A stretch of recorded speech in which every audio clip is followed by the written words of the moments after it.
Hey Gators and sports fans, get all your Gator talk, news, analysis, and opinions on the Pod Up with Matthews in the Morning podcast. Find us on your favorite podcast platform or watch us on Facebook Live between 8 a.m. and 9 a.m. every weekday. Pod Up, because we are Gator fans. So say, it's great to be a Florida Gator. Morning and welcome to a Wednesday edition of Pod Up with Matthews in the Morning from the Crime Prevention Security System Studios. Large enough to serve you, small enough to care. Got a good show lined up for you today. It is National Signing Day, the early signing period for college football. We're going to be joined here in just a second by Jason Higdon of firstin10florida.com. He will give us a rundown of who's already signed this morning, who we expect the rest of the day. Second portion of the show will be joined by former Alabama quarterback Jay Barker. Been doing long-time radio in the state of Alabama, kind of forecasting his thoughts on the SEC championship game and give us a rundown of Alabama. Some news and notes real quick. We want to, we got some good news from Keontae Johnson last night, which is it's a miracle. We need continue the prayers for him and his family, and hopefully this kid can get back to a normal life. The 14 playoff came out. The playoff scenario came out. Gators drop only 1-7. I know a lot of Gator fans are still excited. I personally, even if we beat Alabama, I still don't think we get in over Texas A&M. I just don't know how the committee would put a team that beat you and only had one loss would get in. But we're going to go now to the Titan MR hotline, and we're going to be joined by Jason Higdon from firstin10florida.com, talking Gator recruiting. Good morning, Jason. How are you? I'm doing great. How are you doing this morning? I'm doing well, man. Well, it's a busy day. Obviously, you cover recruiting. First of all, I want to get your thoughts. Your thoughts on the LSU game. Obviously, it was a very disappointing loss. We had multiple things go bad in that game. People want to make it out to be a Marco Wilson deal. I totally disagree with that. We had plenty of opportunities to win that game. Just give me your thoughts on the LSU game. Well, I think there needs to be, some accountability. I agree with you. I think it was a total team loss. Everybody does want to kind of, blame the D, and they've kind of been blaming Grantham and the defense all year, rightly or wrongly. I kind of looked at it and said to myself, the strength of the team is the offense. The last 5 possessions of the game, Florida goes 3 and out, 3 and out, 3 and out 3 times in a row. They get a field goal and a missed field goal. So, LSU's defense is 125th in the country. Florida's offense had the ball 5 times in a row with the game on the line, and we were only able to manage 3 points. Not only that, but those first 3 series, I think we took a total of 1:47 off the clock and put our defense right back on the field. I look at it and kind of said, hey, you know what? In the fourth quarter, when the game's on the line, the defense held twice. They forced LSU to punt the ball twice, got the offense the ball back. Granted, one of them was at the 1, but, in both situations or both cases, Florida was, unable to get a first down and score any points. And then, unfortunately, the defense held again for the 3rd time and, shoegate, So, it's a total team loss. I know everybody wants to kind of, try to pick out one particular player and kind of pin the whole loss on him, but you played football a long time, and that's not really how it works. It was just unfortunate. I think that the players were definitely caught looking ahead, and sometimes that happens. Yep, no doubt about it. Real quick before we get into recruiting, because I know it's a big day for you, big day for the Gator Nation and other college kids. Your thoughts on this Alabama game? Do the Gators have a chance? Well, anytime the entire world says you don't have a chance, that's usually when someone's primed for an upset. I do think that Alabama is clearly the most complete team on both sides of the ball that Florida has played this year. Offensively, defensively, they've went 12 quarters in a row without allowing a touchdown, and they're extremely balanced. Everybody wants to talk about the quarterback and Smith and what they do through the air, and rightfully so, because they're about 12, 13 yards below where Florida is. But those guys average 200 yards a game on the ground. They've got an NFL offensive line, and, it's going to be very important for Florida to try to take one aspect of the game away from Alabama, whether it's passing or running. And, I kind of think they're going to sell out to stop the run and take their chances in the back end. So, I think Florida can win the game. I mean, it is a football game. Nobody knows what's going to happen. Turnovers are always the X factor. But, to me, it seems like we want to get into a high-paced kind of, back and forth offensive explosion, so to speak, and hopefully last team with the ball wins, and hopefully it'll be Mullen and the Gators. Yep. We're speaking with Jason Higdon here from firstand10florida.com. You can follow him on Twitter at Jason_Higdon. We're coming to you on the Titan More hotline from the Crime Prevention Security System Studios. All right. Today's signing day. A lot of kids have already sent in their paperwork. Give us a little rundown of who the Gators have inked already this morning. Yeah, we went to bed last night, Shane, expecting 21 players to sign with Florida today. Got up this morning, nothing has changed. You're looking at 8 offensive players that are going to sign today. No Javonte Gardner. He got his information back to the clearinghouse late, so that's kind of a holdup or a snag, but he will sign with Florida in February. We're looking at 12 defensive players today, including 1 long snapper. So, as we speak right now, we have 6 guys that have sent their faxes in, both offensive linemen with Yusuf and Jake Slaughter. Jake was actually first right at, 7 a.m. Donovan McMillan, who just visited Florida this past week, in the, big-time safeties in, Rocco, Yusuf, and then both tight ends with Gage and Nick are in. So right now they got 6 guys in, and probably next up we're looking at, maybe Desmond Watson, then Justin Boone, and then after that guys will kind of trickle in, from 11 all the way until maybe 4 o'clock with Dakota Mitchell. So, pretty uneventful day today, I think, which will be the first time in, 13 years I can remember covering Florida where we will have a drama-free day today. So, a couple guys that didn't get letters: Charles Montgomery, Javante Rucker, Strickland, Hammond, of course, Javonte Garden, and, the only uncommitted player right now that's received papers from Florida is the big tackle out of Fairfax, Virginia, Tristan Lee. So, pretty uneventful day, but I think things are going to go according to plan, which is always a good thing. We had a Facebook Live question here, and I can't see it now, but I wrote it down. It's brought to you by Meldon Law, the only official law firm partner of the Florida Gators. I believe it was John Askin, and I may pronounce the kid's name wrong. Tunmise, Tunmise. He said, "Will it be the Gators or Texas A&M?" Do you know? Yeah, he's not going. Yeah, I do. Tunmise. He was committed to Ohio State. He was at IMG. Now he's back in his hometown of Texas. I expect him to sign with Texas A&M today. Maybe even Alabama has a chance. What I can tell you is it's definitely not going to be Florida. He didn't receive papers either. So the one thing I do know is if you don't have papers, you can't sign with Florida, and he doesn't have them. Xavier Sori, the inside linebacker that Florida was kind of on for a long time, he'll sign with Georgia as expected. He didn't receive papers either. I wouldn't look for either one of those guys to become Gators today. John also wants to know here on Facebook Live, is Sori or Arnold signing today? Sori will sign today with Georgia. Arnold, Terrion Arnold, who also visited this weekend, he is not going to sign papers today. He's going to wait and sign in February, which, I wrote about this last week on the site. Anybody in today's day and age with the way recruiting's going, especially the transfer portal, I personally believe you're rolling the dice. So if you have a chance to sign with a team today and you pass that chance, then, teams keep shopping, they keep looking. And if the committee passes this rule in mid-January about everybody getting a one-time free transfer, get out of jail free card with immediate eligibility, I mean, you can imagine what's going to happen in a couple weeks. In fact, I'm very excited about one particular player that I believe will enter the transfer portal pretty soon and end up a Gator in a couple weeks. So he's not going to sign today. He'll look to sign in February. So let me ask you this, Jason. Majority of these kids that are signing today, do they plan on being early enrollees, or they just want to? Some of them just want to get it out of the way. Now with COVID and everything, usually you want to. If you're a baseball player, you may want to continue playing your high school baseball season, but you never know now with COVID if that's going to happen. But majority of these kids going to just show up here early. That's a great question, and actually, Florida is looking to bring in 14 kids early. So we're talking about both quarterbacks and Carlos Del Rio, Jalen Kitna, Reynolds out of Georgia, the receiver, Marcus Burke, Nick, the tight end, then Desmond Watson, Justice Boone, a couple defensive linemen. DeJuan Black will be early, Chief Borders, another D lineman, Corey Collier, Jason Marshall, 2 guys in the secondary, that'll definitely be needed.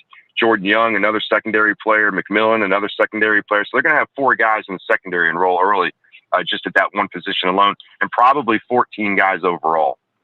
Okay. You brought up Kitna and Del Rio, the 2 quarterbacks signing today.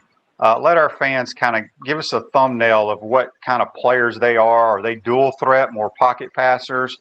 Because, it's going to be interesting to me in the future how Dan recruits quarterbacks. He's always had that dual threat guy, and I think he wants that. But with the success he's had with a pocket passer and Trask this year, I don't know if he changes his philosophy or not. Give us a rundown of these 2 kids, how they play.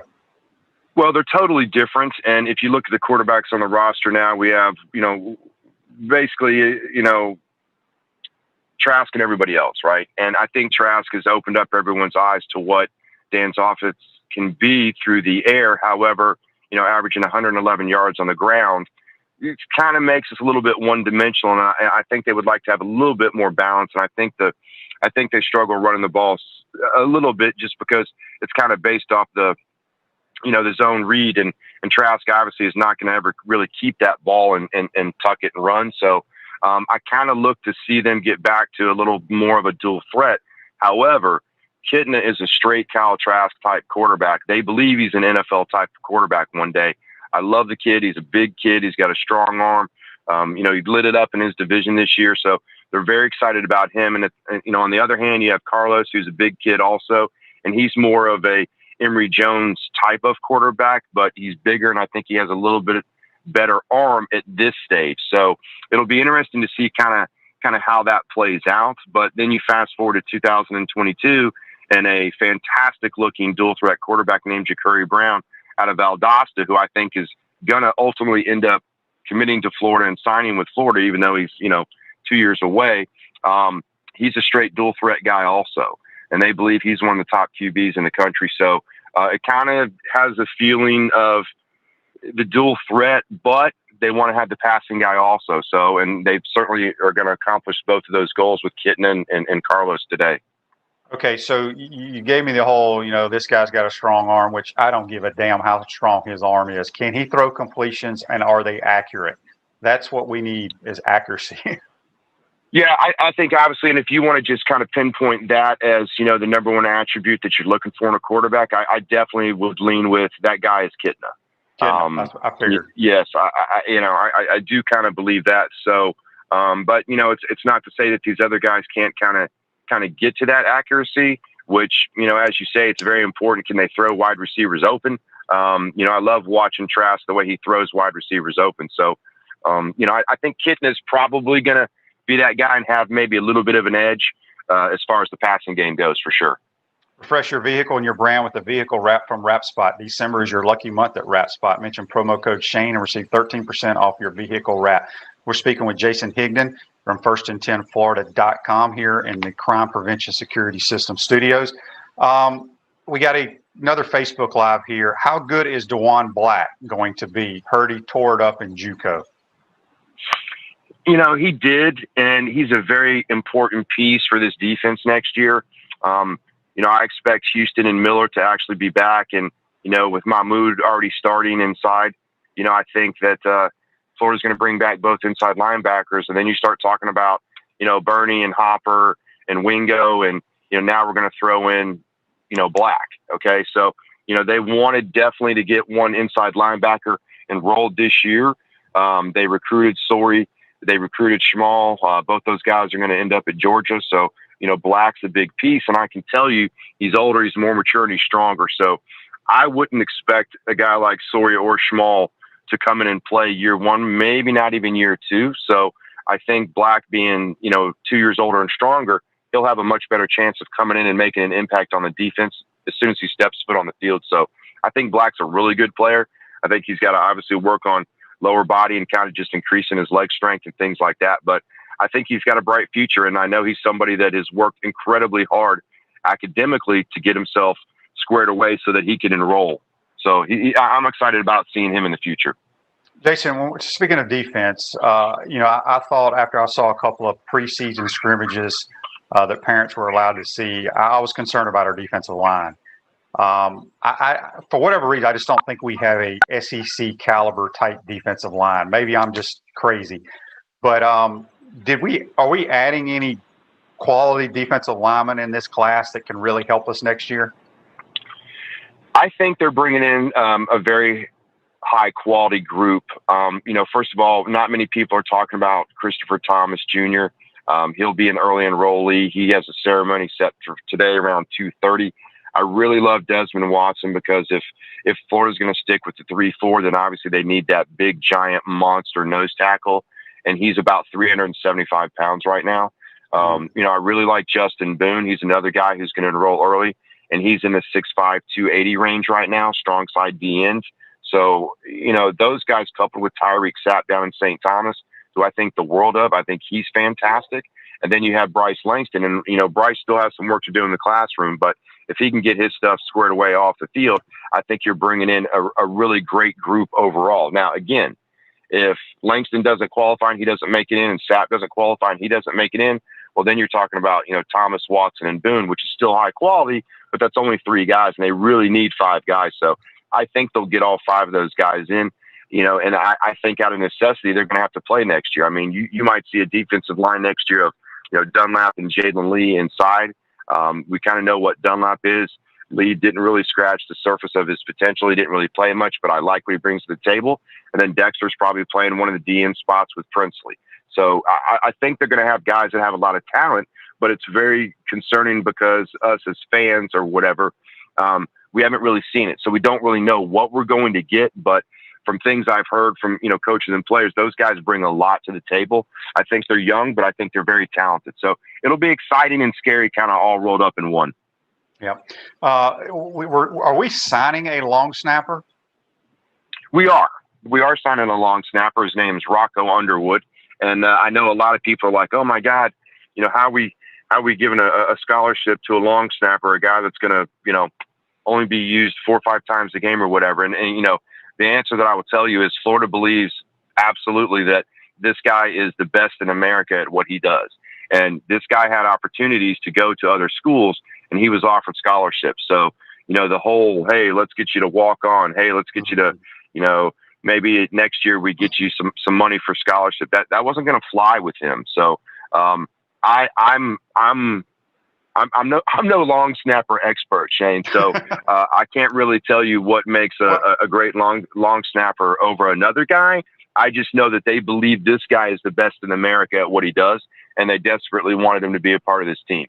Yeah, I mean, I was just surprised. I saw on Twitter that he signed, and you mentioned it at the beginning of the show, and I can't think of anybody at any school ever offering a scholarship to a long snapper. So he must be pretty damn good. I think he is. Yeah, we got another Facebook Live here, and I think I know the answer, but I'm going to ask you. Dan wants to know how many recruits were at the LSU game. Do you think that made any player frown upon the Gators?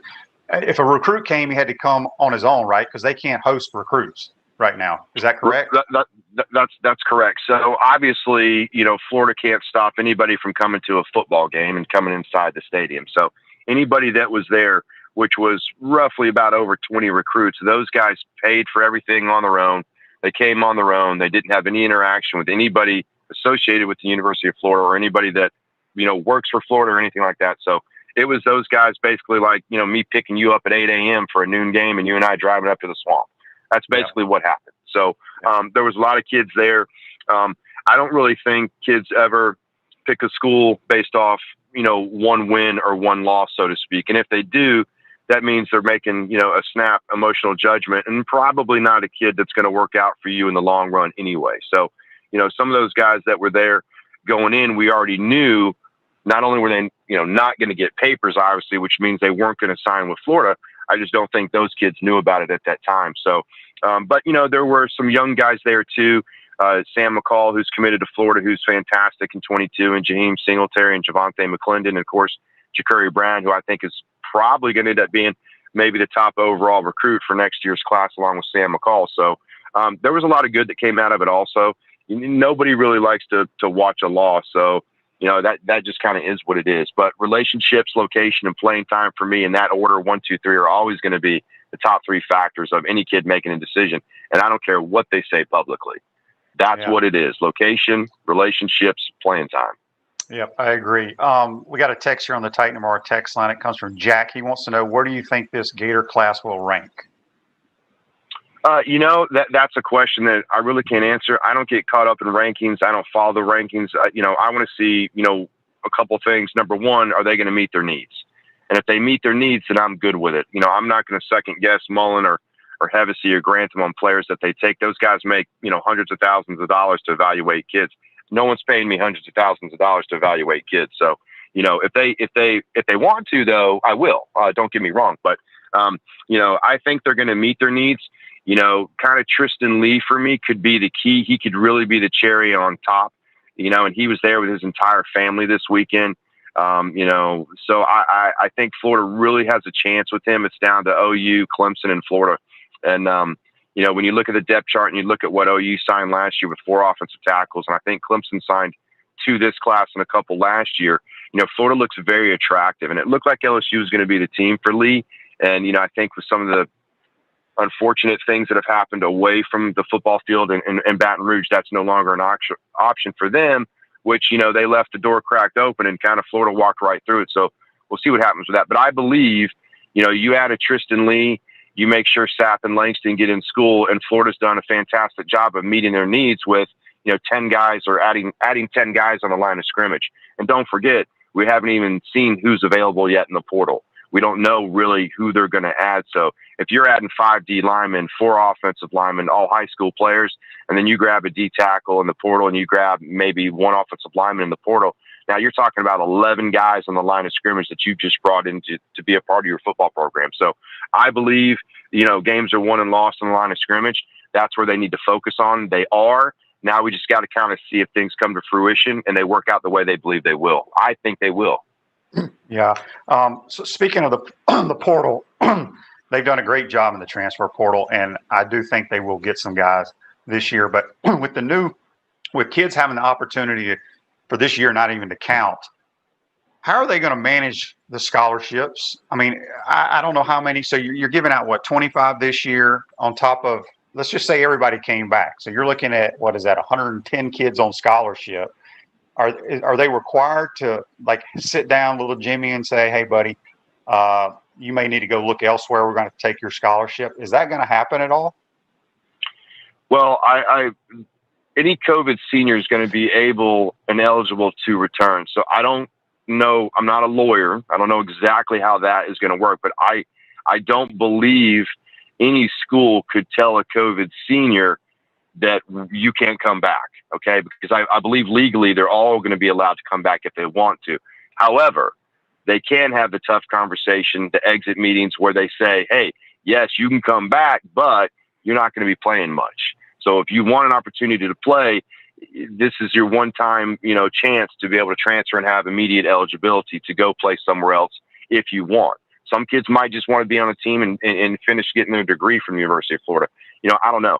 But the way it's going to probably work is the COVID seniors are not going to be required, or they're not going to be a part of that 85-man scholarship, which then begs the question, well, that's kind of weird because say Florida has 5 COVID seniors come back, they have 90 on the team next year. Well, if Alabama has, 15 come back, so Alabama's going to have 100 guys on the roster, but Florida's only going to have 90. And I think that's what it's going to end up being from what I understand, because they have really no way of dictating, how many COVID seniors on each team are going to return.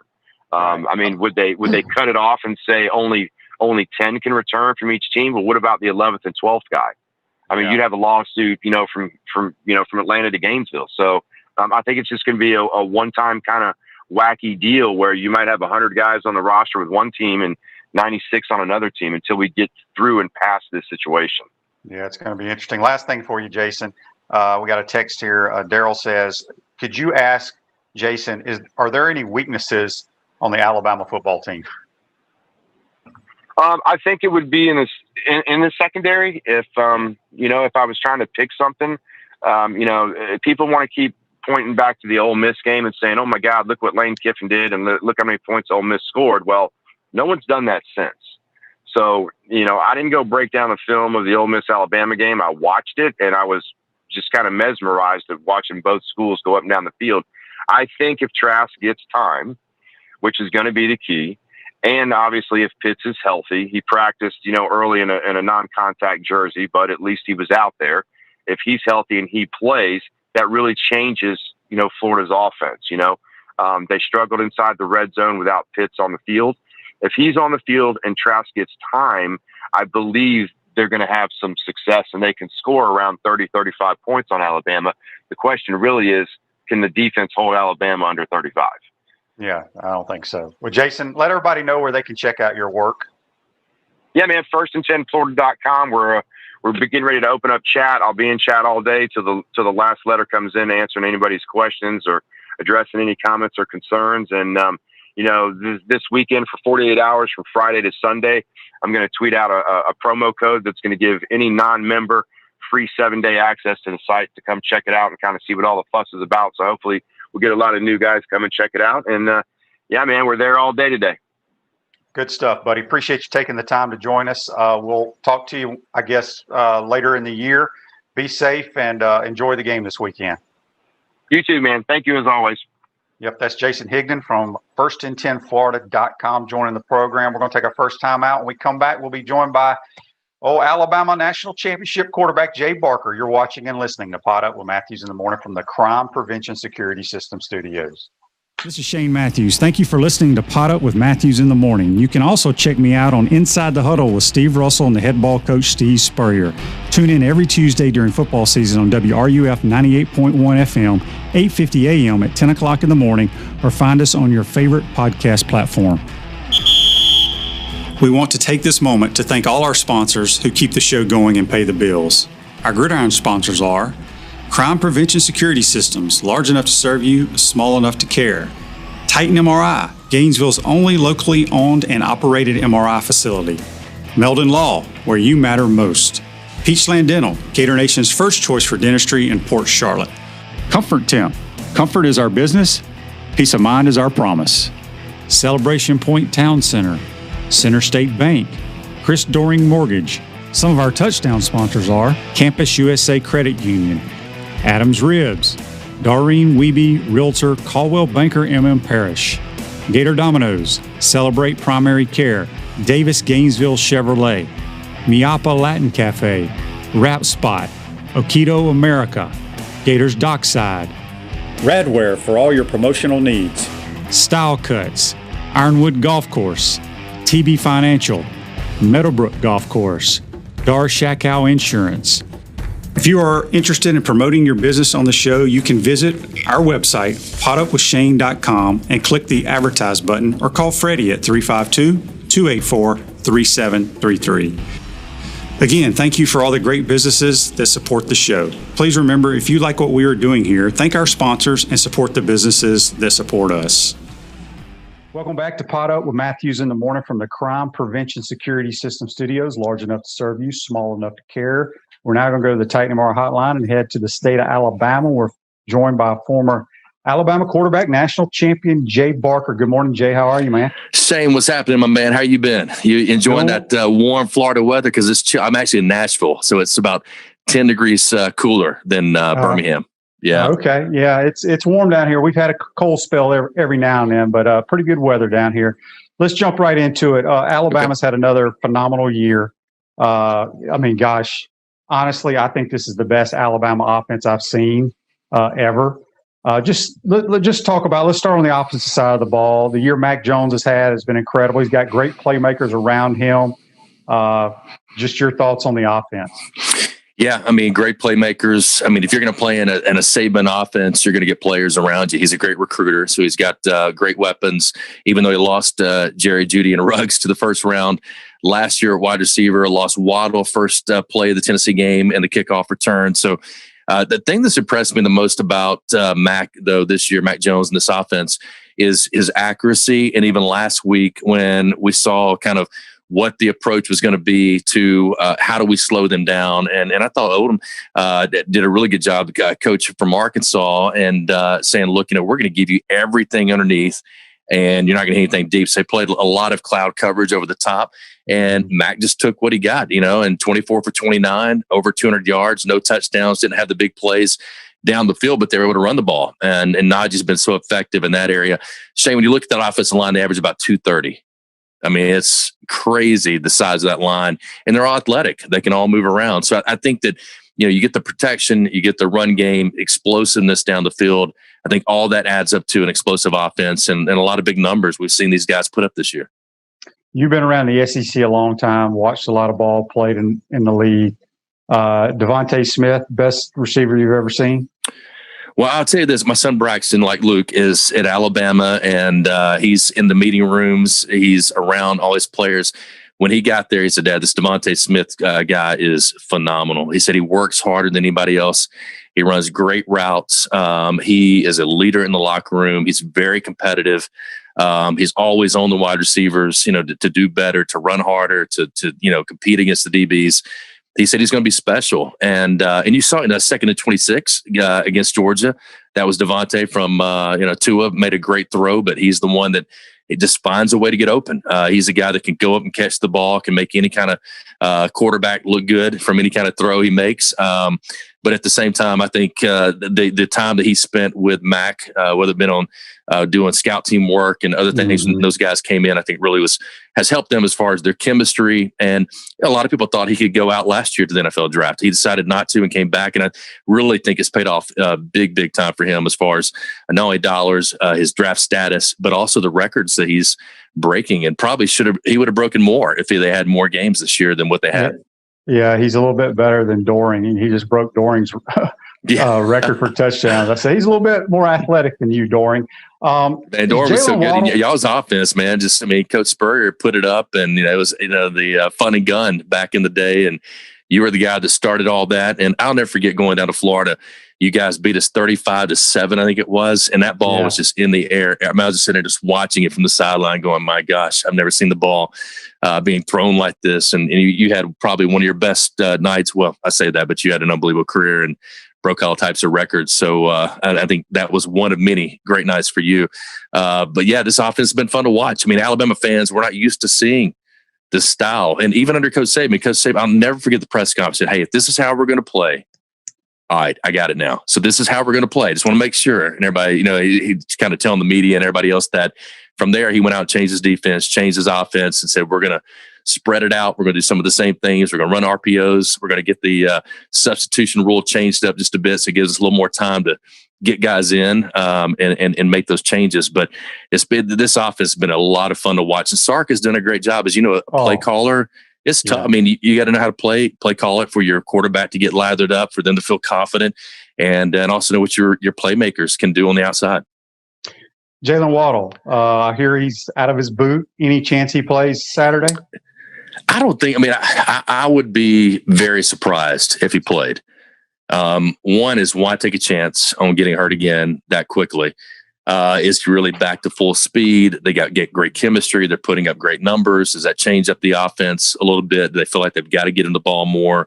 But if it's 2 or 3 weeks down the road and it's a championship game or a playoff game, maybe that's the right time if he feels comfortable, because once you put him in the game, it is somebody that they got to pay close attention to.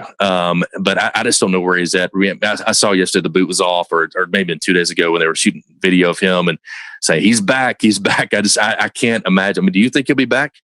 I can't imagine being back. No, and there's really no reason for him to come back if he's not 100%. Yeah.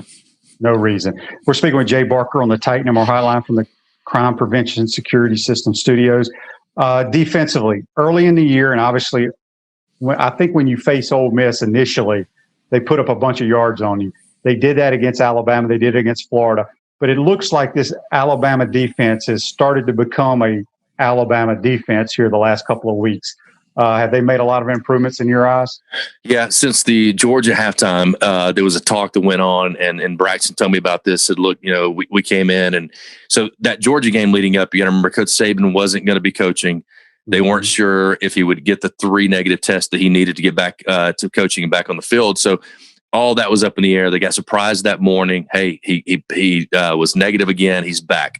So they'd gone through the whole week of Zoom meetings and stuff with him on the field. They brought like a TV on the field with speakers for him to break down every practice at the end and to talk to the team. And because he was watching everything, Charlie Strong had AirPods in, and Charlie was the one. It was Saban's voice. So everything that he was saying during the defensive drills, he had watched it, and Charlie was told, everything I tell you, just say it the way I say it. And everybody said it was so weird because you could hear the inflections of Coach Saban, but coming from a different voice. Yeah. So from that halftime on, after they went through I think the psychological aspect of that, they get to halftime. Dylan Moses, Jordan Battle. I mean, you're real leaders on that defense. And other guys stood up and said, "Hey, we've got to come together. We got to play differently." And I'll tell you, I don't think Dylan had been playing at the level he had before he got hurt. He was just a couple of steps behind. And after that halftime speech, and he really led that, it seemed like this defense took on a different personality and changed a ton. And they've gotten better, I think, every week. Yeah, when you look at the secondary, I think at times people feel like they can throw on Alabama. I think Pat Surtain over there is an outstanding player. I can't remember the kid's name, number 28. It felt like Arkansas was picking on him. A couple of teams have. Do you feel like Florida will try to attack that kid? Yeah, and I think that even though, because I mean, Patrick is going to be a first-round draft pick, probably. I mean, I can't imagine him not being. He's got all the tools, everything. Job, I think, is a little bit different. I mean, I think he's just the guy that's probably as good as any other great secondary guy or cornerback. He just happens to be on the other side of Surtain, so people tend to go that direction more. And so maybe gives him more opportunities to not only have good plays, but as a DB, you're going to have your good and your bad, and you just got a really short memory. And he seems to have that. I think they feel comfortable enough of going man to man on the outside. I think that's where they can double up on Pitts inside and say, okay, whether it's a safety over the top, bracket coverage, cloud, anything that they can do to make it feel like they're more comfortable. The problem is going to be if they go man to man outside with him with a linebacker or a safety. He's been so good at where Trask throws the ball in the back shoulder throw or up high enough to where he can only he can go up and make those plays. He's such an athletic tight end that puts your defense, puts a lot of stress on that secondary. Yeah, I was going to ask you, Jeremy Pruitt basically runs Saban's defense at Tennessee. Would you agree with that? So yeah. Florida, having played Tennessee, you kind of see what Dan Mullen wants to do, as the bracket coverages, the quarters coverages, all that stuff that Saban does. But also then Saban gets to see what Dan Mullen is going to try, how he's going to try to attack it. I am so intrigued in this game with Pitts, if he plays, which he's supposed to play, and then Tony in the slot, what Nick Saban, being the great defensive mind he is, what he tries to do to the Florida offense. Yeah, I mean, it's a chess match. We watched some great ones, didn't we, with Coach Spurrier and Bill Oliver? Oh, my gosh. Yeah. I mean, those two guys going at it. I think that's why we love the game so much. I mean, it's a chess match of how do you match up against the other team's strengths? How can you take certain things away? And then offensively, how do you get the matchups you want? How do you motion, shift, and do things to make the defense think? Because a lot of those guys, they don't like thinking. They like reacting. They want to line up, be static. And so I think movement really affects any defense. I think Dan Mullen, if I'm him, I'm coming out of the huddle. Brady does this a bunch. I'm sending it back out to find out, is it man or zone? I'm going to, do things, shift guys around, make movements in order to garner as much information as you possibly can pre-snap. And then from there, hopefully, you're going to make good decisions. The problem is there's just so many great athletes, number one on the field with both teams, but Alabama's defense, they've gotten better and better. They're swapping out anywhere between probably 10 to 12 guys up front, which gives them a lot of rest time, and guys can come in and play fresh. I think the linebackers are playing better. Hopefully Christian Harris is back. If he's not back, I think that's a big loss for Alabama's, from an athlete standpoint, being able to cover guys out of the backfield. But it's going to be fun to see what Coach Saban and those guys come up with. I mean, they understand the talent level, and again, you also got a guy in Trask who is got the kryptonite to Alabama defenses, and that's being able to run as a quarterback. If you can make some plays with your feet, if you can extend plays, a lot of times that hurts them because they're turning man coverage on the outside, leaves a lot of room for a quarterback to make plays. Yeah, that's true. We're speaking with Jay Barker here from the Titan MR Hotline from the Crime Prevention Security System Studios. A few more minutes with him. So, give me your thoughts on this game. How you think it's going to play out? Obviously, Florida losing to LSU takes a little of the luster from it, but it's still playing for the SEC title. How do you see it playing out? Yeah, and I heard Coach Mullen say the other day, look, if you beat Alabama, shouldn't you still be in the playoffs? So he's already petitioning that. And look, this game to me, I mean, anytime you go to Atlanta and you play, and we had the opportunity of playing in Birmingham, and then went 94, I went over to Atlanta and played for the first time. And the atmosphere, especially with these two teams, I mean, this is what it was for so long, Alabama, Florida. So I think that adds a little bit of pressure to it. And really it's going to be, one of those games where, you got tons of athletes on both sides of football. Dan Mullen, everywhere he's been successful. He's been able to game plan so well against defenses. But I think that's what we look forward to, is that, like I said, that chess match earlier, that the two minds kind of going up against each other. I think in games like this, this it's going to be who can turn the ball, who gets the ball turned over, who turns the ball over. It's kicking game. It's going to be, the non-offensive touchdowns that you might be able to get on special teams or on defense. But normally it's those turnovers. Who can play the cleanest game in a championship game normally is the one that wins. Yeah, and it's a shame that it won't be a packed house there at the Mercedes-Benz Dome because of the pandemic, but because there's no atmosphere like the SEC championship game. And I want to go back 28 years ago. You and I played in the first one, and you guys crazy. I try to tell people, when I speak around, I actually spoke at the Huntsville, Alabama quarterback club about a month ago, and I was telling them how that documentary we did, The Play That Changed College Football, my pick to Antonio Langham, who I'm going to have on this week as well. The coaches did not want to play that game because you guys were undefeated. Right. Y'all were headed to the Sugar Bowl as the number one team in America to play for a national title. And then you got to play this extra SEC game. Just talk a little bit about, how it was with Gene Stallings, how y'all approached this game, knowing we weren't a great football team, but you had to play another SEC opponent. Yeah, but y'all had beaten us 35-7 the year before. That was the last loss we had was to y'all in 1991. So we had gone a number of games. We actually ended up going 28 straight games without a loss, and then without a loss, we tied Tennessee at number 29, and then we went 31 without a loss until LSU. But most of us were out of that game. Yeah, but that leading up into that, okay, so we all were like, why this year? I mean, 92, why do we got to play Florida again? The only team that had beaten us, down the year before. But I think, too, we kind of took it on as a challenge of that, this is the one team that we've lost to over the last so many games, and we need to go back and we need to redeem this one. And we need to beat this team because they had beaten us so bad in Gainesville. But still the coaches, everybody's talking about, why this year we're sitting at that number 2 spot. We don't need this game. But I think it helped us. I really do. I mean, to me, the SEC title game, and nothing against Miami, nothing against the title. I mean, I could barely feel my feet running out for the championship game. But the SEC title game was, to me, a lot more competitive, number one.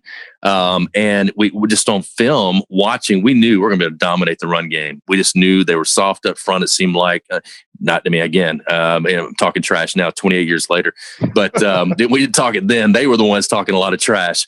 But it was just a different thing. And I think that SEC title game prepared us as much or more for the championship game and the competitiveness and the atmosphere and what we would expect from the media, because the media covered that SEC title game, that first one, like it was a Super Bowl, and it was huge. So that, I think that really helped us get prepared for that national championship game.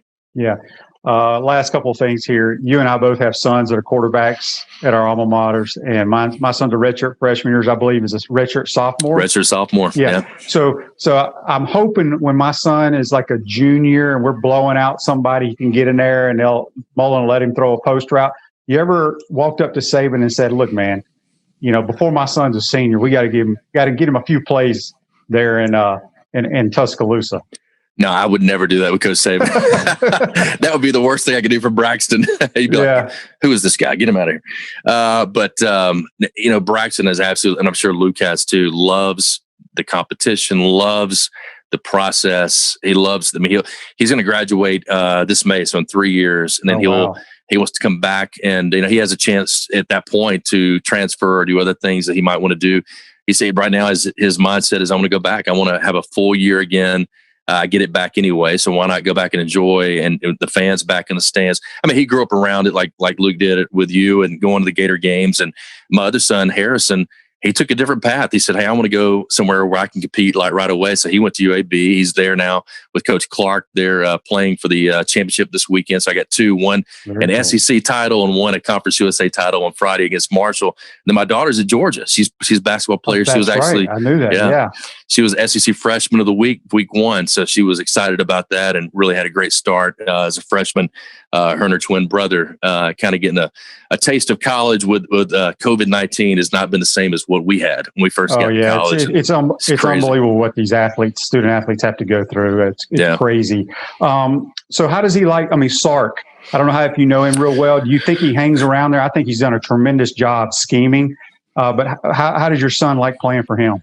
Loves him, and then said, when Sark came back, and he wasn't there when he was there before, when he coached that one game down in Tampa where Jalen makes that great run. We think we won the national championship, and then Dabo and Clemson take it all the way down the field and score on that little rub route to that, what's the name? The great route, number 83. There, the guy that's been there. It's like he was there for like 10 years. Yeah, I know exactly. With the Raiders now, is that right? Yeah, the little slot receiver. That's right. Yeah. So we were, a part of that. And so Sark, I've known Steve since CFL. I went over and played in Saskatchewan, and he actually invited me to dinner. Said, "Hey, you're coming over. I'd love to take you out to dinner and just, talk football, whatever else." So we went out to dinner, hung out with him and some other teammates. And I thought that was really cool, at that time, just from us being fellow quarterbacks. And you could tell even then that he had such a great mind for the game. And, he's done such a great, whether it's been Washington, USC, had some things off the field that, look, we all go through stuff. We all have things happen. And he's been able to overcome those and really done a great job of, as you said, scheming things up and really understanding his personnel. He's got great personnel to work with. But it's, everybody says it's all, it's not the X's and O's, the Jimmys and Joes. X's and O's matter a lot. I mean, it matters how you scheme things up, the way that you attack people. Now, having those Jimmys and Joes helps a ton as well as far as the production and what happens after the catch or, after the first hit on the run. But he's been excellent. Braxton, I think, probably likes his laid back attitude of like when Bryce Young came in, and even when Braxton, when he first got there, the coaches were so much a technique and all that. And Sark was, I'm worried about technique, but if you can throw the football, whether you're here, wherever your arm angle is, if you can complete the pass, I'm not going to change that up, And even when Bryce got, and Bryce got there, and Bryce had a way that he had always backed up, the way that he'd always done his drops. And Sark said, "Do what you got to do. I mean, just be you." And you're very successful at that. And so I think that approach, and that he's very hard line on the scheme, the plays. I mean, always testing the guys about where do you go here, where do you go there, all that kind of stuff on the field in the meeting room. So he's been a really good fit. Braxton's really enjoyed playing for him and really enjoyed playing for Coach Saban. I think I told him I wanted to play for Coach Bryant. Grew up wishing to play for Coach Bryant, and I think I got the next best thing, a guy that sounded a lot like him, and Coach Stallings. Mm-hmm. But Braxton now I think's getting another. He's with a legend, a guy that's going to be probably talked about and written about even more once he's done and all that he's accomplished over the last 13, 14 years. No doubt about it. Who wins? He's got about 10 more left. You think? I think he's got. He's going to coach a while. He is. He's 69. I give him. He'll make it to 75. I know that. I think that for real. He may make it past that, but I think 5 to 6 more years is definitely something that's achievable. Yeah, I agree. So, who do you think is going to win the Heisman Trophy? Do you think all the Alabama guys split too many votes? That's the only. I was talking to Tim Brando earlier, and we were talking about that on the show, and he's like, brought it the same points we did, because I remember back when I was up in 94, 95, you had Kajana Carter and Kerry Collins. They split that kind of Big Ten vote. Rashad Salami ended up winning it. And it was me and, oh my gosh, Warren Sapp. Yeah. And then, Titans quarterback. I can't think. Steve McNair. Oh, Steve McNair. Yeah. So we were the Southeast region. So we all kind of split those votes up. And then, Colorado running back Rashad Salami ended up winning it that year. So I think it could happen. I mean, Devontae has had an unbelievable year. I always favor the quarterback because both of us were one. So we know how hard that is. I mean, you got to go to the line of scrimmage. It's not just about you, not about your route, not about just catch. You got to go to the line of scrimmage. You got to call plays. You got to call Mike linebacker. You got to call out formations and all types of stuff that goes on. Then you snap count. Then you got to make a quick decision. Then you got to make an accurate throw. I just think there's so much that goes into that position And the way that he's played this year, I don't think he's got as much attention as he should, to be honest. I think he's probably ran an Alabama offense more effectively and better than any quarterback I've ever seen at the University of Alabama. Yeah, he's been good for sure. Got to ask you about Gus Malzahn before we let you go.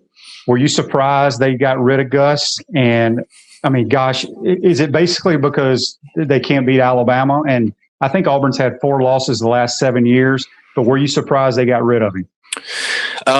No, because I think it was the LSU Auburn game that one year where it was either Gus or Les was going to get fired, and Gus wins, and then Les got fired. Gus survived and got the new contract, and that's where he got that $21 million buyout. I mean, can you imagine? I mean, the agents did a great job for him.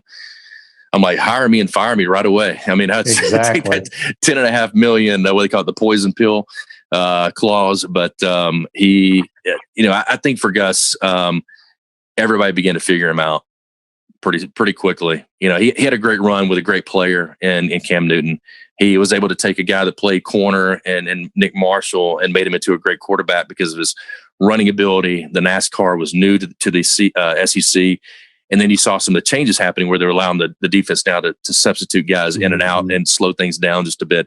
That hurt his style and the way that he ran his offense. But I think he'll bounce back. He's still young. He's still got a chance to be somewhere else. And we were talking earlier. It seemed like Hugh Freeze was the guy. They'd made the move, and then somebody, I don't know if somebody from Hugh Freeze's side or somebody from Auburn's side said, put the brakes on. And now we're hearing Mario Cristobal, you're hearing some other names, even Kevin Steele. Why do you pay $10.5 million to go down the hall to get another? I mean, it just doesn't make any sense. I mean, to me, I like Kevin. Kevin's a great coach. I was with him at Carolina. He's been under some great coordinators. He's under Dom Capers there. So he understands defense, and he'll be, great wherever he goes. But to me, if you're going to make the change, you got to make it from everywhere. You got to change the entire environment, the entire atmosphere. And I think Auburn fans are ready for that. Last thing, you have your daily radio show. How can people listen to it? Yeah, so we're across the state of Alabama. We got 8 stations across the state, 3 on the Gulf Coast that we're on down there on the ticket. And then also hopefully up in Nashville, soon we're working on a couple stations up here. We got a network and go to jbarkershow.com, even though that is down right now because we're redoing some stuff on it. And you can catch us on app Tide 100.9 app. Go and download that. You'll love it. And you can listen to us each and every day or podcast us and have a chance to be a part of that. And hopefully we'll get you on over the next couple of days to talk Alabama, Florida. Look forward to that as well. But catch us there and love to have you join us each and every weekday from Monday through Friday, noon to 2 p.m. Central Time. Good stuff, Jay Barker. Appreciate it, my man. Y'all be safe. And we'll talk to you soon, man. Sure will. Tell Luke hello and good luck to him. And should be a fun game this weekend. And I know you're going to love those Alabama uniforms. You've always talked about that. Yes, indeed. There's no question about that. That's Jay Barker joining us on the Titan MR Hotline. You're watching and listening to Pot Up with Matthews and Morton from the Crime Prevention Security System Studios. We'll be right back. Hey, Gator Nation. This is your former head ball coach, Steve Spurrier. Check out our show, Inside the Huddle with Shane Matthews and Steve Russell, every Tuesday during football season on 8:50 a.m. and 98.1 FM WRUF at 10 o'clock a.m. We want to take this moment to thank all our sponsors who keep the show going and pay the bills. Our gridiron sponsors are Crime Prevention Security Systems, large enough to serve you, small enough to care. Titan MRI, Gainesville's only locally owned and operated MRI facility. Meldon Law, where you matter most. Peachland Dental, Gator Nation's first choice for dentistry in Port Charlotte. Comfort Temp, comfort is our business, peace of mind is our promise. Celebration Point Town Center, Center State Bank, Chris Doring Mortgage. Some of our touchdown sponsors are Big Mills Cheesesteaks, MB Listing, Cornerstone Financial, McDonald's Gainesville, My IT Masters, Gainesville Neon and Signs, 84 Lumber, Tropical Smoothie, Chick-fil-A on Archer Road, Aver & Smith Personal Injury Attorneys, Orange Theory Fitness, PRP Regeneration Specialist, and Dowling Signs. If you are interested in promoting your business on the show, you can visit our website, potupwithshane.com, and click the Advertise button or call Freddie at 352-284-3733. Again, thank you for all the great businesses that support the show. Please remember, if you like what we are doing here, thank our sponsors and support the businesses that support us. Welcome back to the Crime Prevention Security System Studios, large enough to serve you, small enough to care. Comfort Temp. Comfort is our business. Peace of mind is our promise. This month, get a free annual maintenance plan with every residential duct cleaning purchased, $199 value. The service department's open 24 hours a day, 7 days a week. This day in sports, in 2013, the Heisman Trophy was awarded to Florida State quarterback Jameis Winston. That's brought to you by Comfort Temp. Make sure we want to thank Jason Higdon from firstand10florida.com and also my good buddy Jay Barker from the Jay Barker Show over there in Alabama. Make sure you follow us and like us. Check us out tomorrow. We got Brent Beard and the Baker Sporting Goods High School Roundup. Take care, folks. Prayers for Keontae Johnson. Keep them coming. Take care. We'll see you tomorrow.